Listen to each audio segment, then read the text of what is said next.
Komisi Pemilihan Umum Jakarta Barat mulai melakukan kegiatan sortir lipat surat suara di kawasan Gor Kebonjeruk, Jakarta Barat, Selasa pagi. Dalam pelipatan dan penyortiran kertas suara memiliki berbagai alur, yakni memilih surat suara yang rusak dan tidak. Beberapa standar sudah ditetapkan KPU RI, seperti hasil cetak warna surat suara tidak merata, tidak jelas, tidak terbaca, banyak noda, kusut, mengkerut, sobek, warna tidak sesuai dengan jenis pemilunya, nama dan logo partai tidak jelas, logo KPU tidak jelas. Terdapat lubang pada kolom nomor urut atau kolom nama yang menimbulkan kesan sudah dicoblos, dan foto calon serta paslon buram. Setiap surat suara yang rusak akan dipisahkan. Sebanyak 1.955.032 kertas surat suara DPR RI dilakukan penyortiran dan pelipatan, dibantu dengan 210 warga yang melakukan pelipatan. Baik, hari ini kami mulai melakukan kegiatan sortir surat suara yang dimana hari ini adalah surat suara DPR Dapil 3, Dapil Jakarta Barat, Departemen Sibu yang akan kita lihat.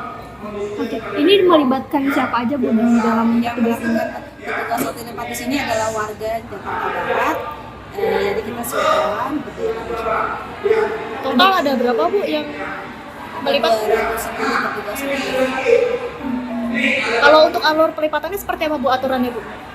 Ada beberapa awal. Jadi pertama sortir dulu. Sortir itu adalah kita memilah surat suara yang rusak dan tidak ya, jadinya dicek dulu. Ada beberapa standar yang sudah ditetapkan oleh KPU ini, misalnya kriteria surat suara rusak, hasil cetak warna surat tidak merata, tidak jelas, tidak terbaca, dan tidak surat suaranya kusut, sobek, warnanya tidak sesuai dengan jenis pemilunya, nama dan logo partai tidak lengkap, logo KPU tidak jelas, terdapat lubang pada kolom nomor urut atau kolom nama pasangan calon sehingga menimbulkan kesan sudah dicoblos, foto calon dan pasangan calon buram, warna lambang partai tidak sesuai dengan KPU. Ini semua adalah surat suara rusak. Ini akan kita pisahkan. Setiap jam 6 kita cut off. Cut off itu berarti kita menghitung berapa yang rusak, berapa yang hasil kita lipat pada hari ini.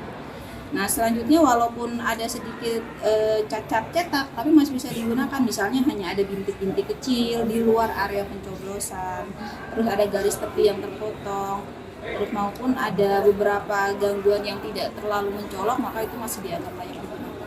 Syaratnya sesuai dengan jumlah suara DPT kita ya 1.905.532 plus 2%. Tapi target kita hari ini menyelesaikan 350.000 lembar. Targetnya berapa hari tuh? Insya Allah 5 sampai 6 hari. Kita dari Bawaslu pertama ingin memastikan bahwa penyortiran surat suara itu berjalan dengan baik.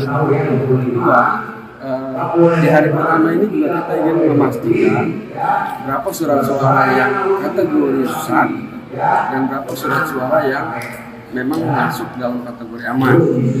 Dan selama proses itu berlangsung, kalau KPU ternyata selama 30 hari dan selama waktu 30 hari pula kita melakukan pengawasan secara kontinu dan harus benar-benar kita kontrol untuk memastikan bahwa surat suara aman dan bebas dari Kriteria kerusakan yang dari KPU Bawaslu sendiri itu bagaimana? Apakah sama dengan KPU atau bagaimana? Ya kita sama seperti apa yang sudah ditemukan oleh Ketua KPU. Kriteria rusak itu seperti tadi yang sudah disampaikan, dan itu sudah ada kesepakatan antara kita dengan KPU. Kalau memang indikasinya seperti itu yang kategori rusak, dan itu juga kita iakan. Cuma jangan sampai yang tadi sudah kriteria rusak itu masuk dalam kategori yang memang nanti masuk ke dalam TPS. Nah, kalau dan misalkan, itu yang kita tidak inginkan. Oke, baik, kalau misalkan ada kecolongan nih Pak, 1 atau 2 surat suara yang memang tidak layak, itu bagaimana Pak dari Bawaslu sendiri? Kita kalau terkait dengan masalah itu harus ada pergantian. Karena surat suara rusak itu sebelum pencoblosan memang harus sudah diganti gitu ya. Dan kita pastikan juga ketersediaan surat suara cadangan 2% yang ada itu ya. 2% ya. Berarti nanti akan selalu melakukan evaluasi apa setiap harinya Pak? Siap. Nantinya setelah dilakukan penyortiran dan pelipatan, akan didistribusikan ke masing-masing kecamatan, di mana nantinya menjelang hari pemungutan suara, akan didistribusikan ke tiap TPS. Dari Jakarta, tim Simpo TV melaporkan.